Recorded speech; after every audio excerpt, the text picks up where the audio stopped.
بسم اللہ الرحمن الرحیم. السلام علیکم. Grade 3/9. I hope you all are fine. ہمارا آج کا ٹاپک ہے مسلم آئلی قوانین 1961. آئلی قوانین سے مراد ہوتا ہے فیملی لاز. جو فیملی یا خاندان سے ریلیٹڈ جو قوانین ہوتے ہیں ان کو آئلی قوانین کہا جاتا ہے. اور یہ آئلی قوانین جو ہیں جنرل ایوب خان کے دور میں 1961 میں ان کو پیش کیا گیا تھا. جنرل ایوب خان نے 1961 میں مسلم آئلی قوانین کا نفاذ کیا اور ان قوانین کے مطابق پاکستان میں پہلی دفعہ نکاح کا اندراج لازمی قرار دیا گیا.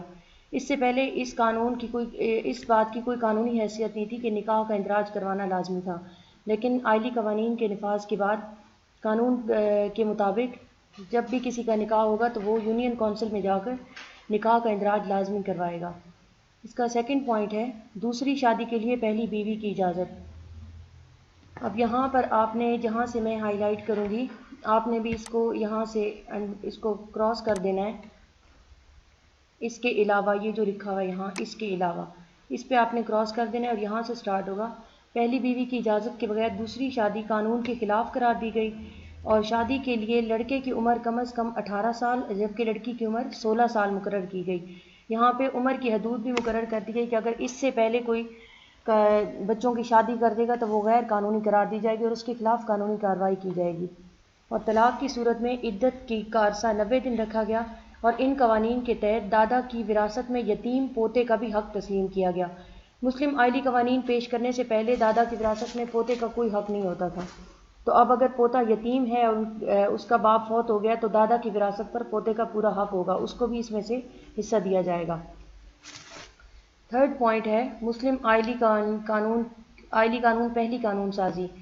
اس میں مسلم قوانین اپنی طرز پر پاکستان میں پہلی قانون سازی تھی کہ اس سے پہلے آئلی یا فیملی سے ریلیٹڈ کوئی کسی قسم کے قانون نہیں بنائے گئے تھے.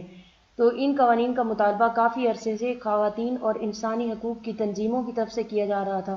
اس طرح مسلم آئلی قوانین کے نفاذ سے ان لوگوں کا دیرینہ مطالبہ بھی پورا ہو گیا. دیرینہ کا مطلب بہت دیر سے جو کافی عرصے سے ایک مطالبہ کیا جا رہا تھا اور صحیح معنوں میں اسلامی معاشرے کے لیے ضروری قوانین کا نفاذ لازمی عمل میں لایا گیا.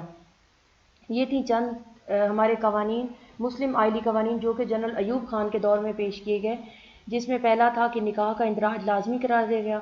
دوسرا پوائنٹ تھا کہ دوسری شادی کے لیے پہلی بیوی کی اجازت لازمی ہوگی اور یتیم پوتے کا دادا کی وراثت میں حق ہوگا. اور عمر کی حدود مقرر کر دی گئی کہ لڑکی کی عمر 16 سال اور لڑکے کی عمر 18 سال ہوگی تو ہی ان کی شادی ہو سکے گی، اس سے پہلے ان کی شادی بالکل بھی نہیں کی جا سکے گی.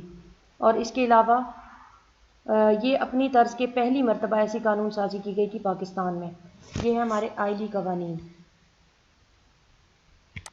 آپ نے اس ٹاپک کو یاد بھی کرنا ہے اور اس کو اس کو نیٹ رجسٹر پر آپ نے لکھنا ہے اور اس کو یاد کر کے زبانی لکھنا ہے اور پھر اس کا جائزہ تیار کرنا ہے.